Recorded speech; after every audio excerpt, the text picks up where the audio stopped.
भारत के इनविटेशन पर मलेशिया के पीएम 3 दिन की स्टेट विजिट पर भारत आए। चलिए इस विजिट की इंपॉर्टेंट हाइलाइट्स डिस्कस करते हैं। सबसे पहले तो इस विजिट से भारत और मलेशिया के टाइज अपग्रेड हुए हैं।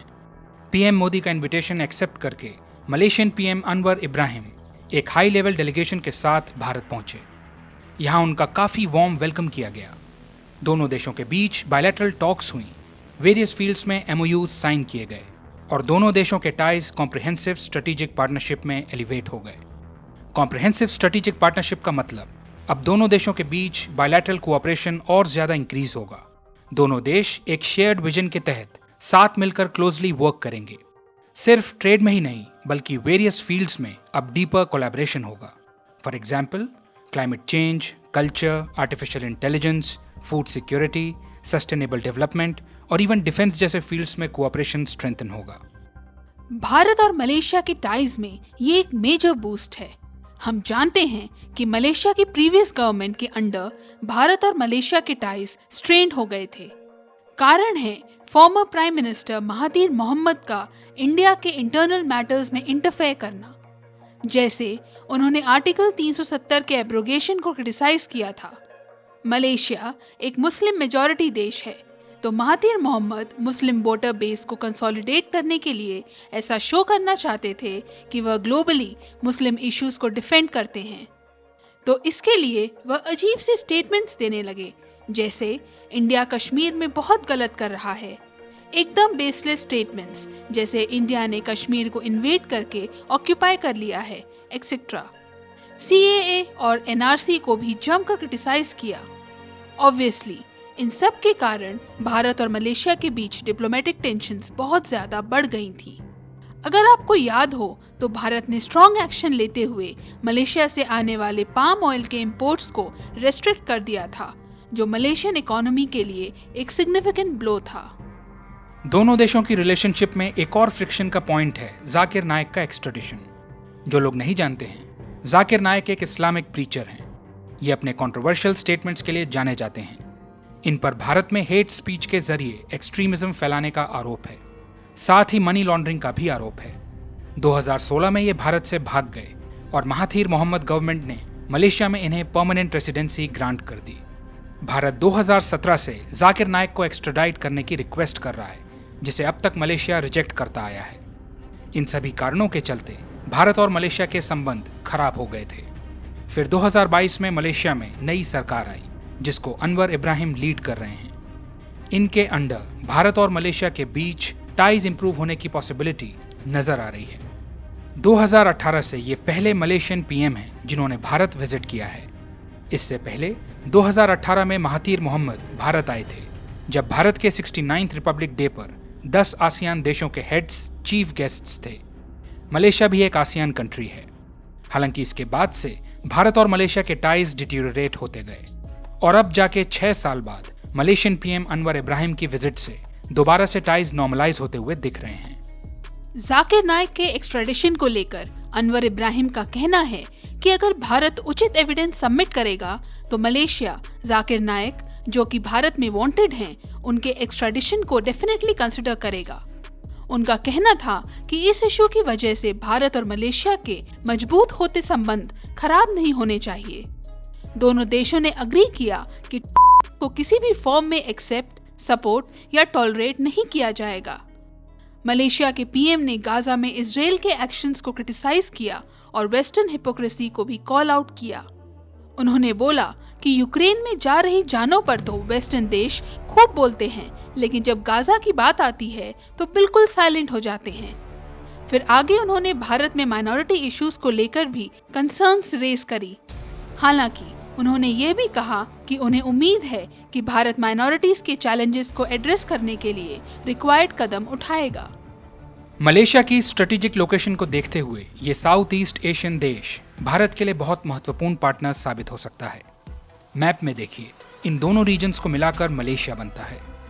जैसा कि आप देख पा रहे हैं, West Malaysia Strait of Malacca को कंट्रोल करता है, जो कि वर्ल्ड की one of the busiest shipping lane है। फिर मलेशिया आसियान में एक की प्लेयर है और भारत अपनी एक्ट ईस्ट पॉलिसी के तहत आसियान देशों के साथ अपने टाइज स्ट्रेंथन कर रहा है। अगले साल 2025 में आसियान की चेयर मलेशिया के पास होगी। तो मलेशिया के साथ इंप्रूव्ड टाइज होने से इंडिया आसियान इंटीग्रेशन बूस्ट होगा। Additionally Malaysia Indian Ocean Rim Association का भी मेंबर है, तो इंडियन ओशन रीजन में मैरीटाइम सेफ्टी और सिक्योरिटी और इकोनॉमिक कोऑपरेशन के लिहाज से मलेशिया सिग्निफिकेंटली इंपॉर्टेंट है। इंडो पैसिफिक की बात करें तो दोनों देशों ने यह पॉइंट रेस किया कि रीजन में freedom of navigation and overflight ensure किया जाना चाहिए, इंटरनेशनल लॉज फॉलो किए जाने चाहिए और डिस्प्यूट्स को पीसफुली रिजॉल्व किया जाना चाहिए। ऑब्वियसली यहाँ पर चाइना की तरफ इशारा था। हम जानते हैं कि China almost entire South China Sea को क्लेम करता है, जिसकी वजह से उसके यहाँ पर मल्टीपल कंट्रीज के साथ डिस्प्यूट्स हैं, इंक्लूडिंग मलेशिया। तो इंडिया और मलेशिया दो देश जिन्होंने पास्ट में कॉलोनियलिज्म और इंपीरियलिज्म के अगेंस्ट आवाज उठाई थी, वो आज भी साथ मिलकर हर तरह के अग्रेशन का सामना करेंगे। रिसेंटली भारत ने voice of the global south summit host की थी। ये एक प्लेटफॉर्म है जिसमें ग्लोबल साउथ कंट्रीज आपस में मिलकर अपनी कंसर्न्स को एड्रेस करती हैं और अपने इंटरेस्ट्स और प्रायोरिटीज को डिस्कस करती हैं। ग्लोबल साउथ टर्म हम अंडर डेवलप्ड और डेवलपिंग कंट्रीज के लिए यूज करते हैं। 2024 में voice of the global south summit का 3rd एडिशन था। इसमें पाकिस्तान और चाइना को इनवाइट नहीं किया गया था, जबकि मलेशिया ने तीनों एडिशंस अटेंड किए हैं। ग्लोबल साउथ में मलेशिया भारत का एक इम्पॉर्टेंट पार्टनर है। दोनों देशों के शेयर्ड इंटरेस्ट्स हैं। दोनों देश डेवलपिंग नेशंस के बीच इकोनॉमिक डेवलपमेंट और कोऑपरेशन बढ़ाना चाहते हैं। दोनों देश यूनाइटेड नेशंस जैसे ऑर्गेनाइजेशंस में कोऑपरेशन इंक्रीज करना चाहते हैं। सभी जानते हैं कि यूनाइटेड नेशंस अपना रेलेवेंस खोता जा रहा है। उसे रिफॉर्म्स की बहुत ज्यादा जरूरत है। भारत और मलेशिया भी यूनाइटेड नेशन सिक्योरिटी काउंसिल के रिफॉर्म्स को सपोर्ट करते हैं। मलेशिया यूएनएससी में भारत की मच डिजर्व्ड परमानेंट मेंबरशिप को सपोर्ट करता है। वहीं मलेशिया ब्रिक्स ज्वाइन करने में इंटरेस्टेड है और इसमें भारत का सपोर्ट चाहता है। दोनों देशों के बीच अभी लगभग $19.5 बिलियन वर्थ का ट्रेड होता है।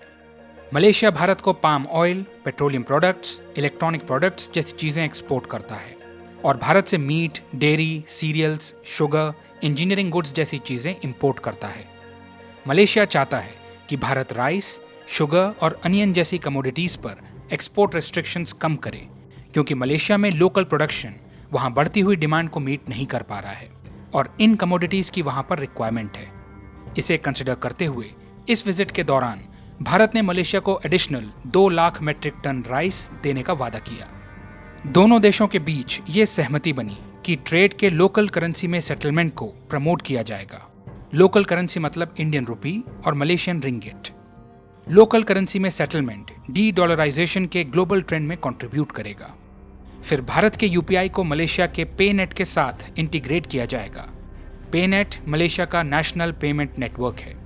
इसके यूपीआई से कनेक्ट होने से क्रॉस बॉर्डर फाइनेंशियल ट्रांजैक्शंस आसान हो जाएंगे। ट्रेड और बिजनेस बूस्ट होगा। वर्कर्स की मोबिलिटी को लेकर भी एक इम्पॉर्टेंट अग्रीमेंट हुआ, जिससे मलेशिया में इंडियन वर्कर्स का रिक्रूटमेंट बढ़ेगा। मलेशिया ने भारत के इंटरनेशनल सोलर अलायंस और coalition for disaster resilient infrastructure जैसे इनिशिएटिव्स को अप्रिशिएट किया।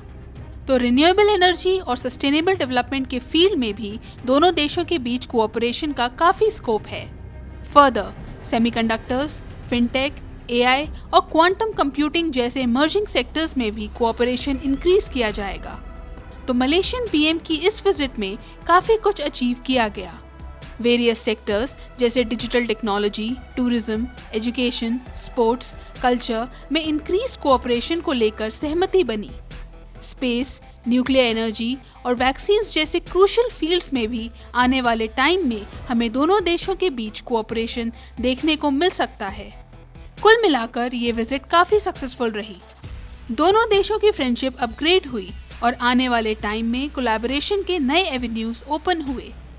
तो मलेशियन पीएम की इंडिया विजिट की ये मेजर हाइलाइट्स थी। अगर आपको पीएम मोदी की पोलैंड और यूक्रेन विजिट पर भी वीडियोस चाहिए तो कमेंट सेक्शन में बताइए। इस सत्र के लिए बस इतना ही। आपके समय के लिए धन्यवाद।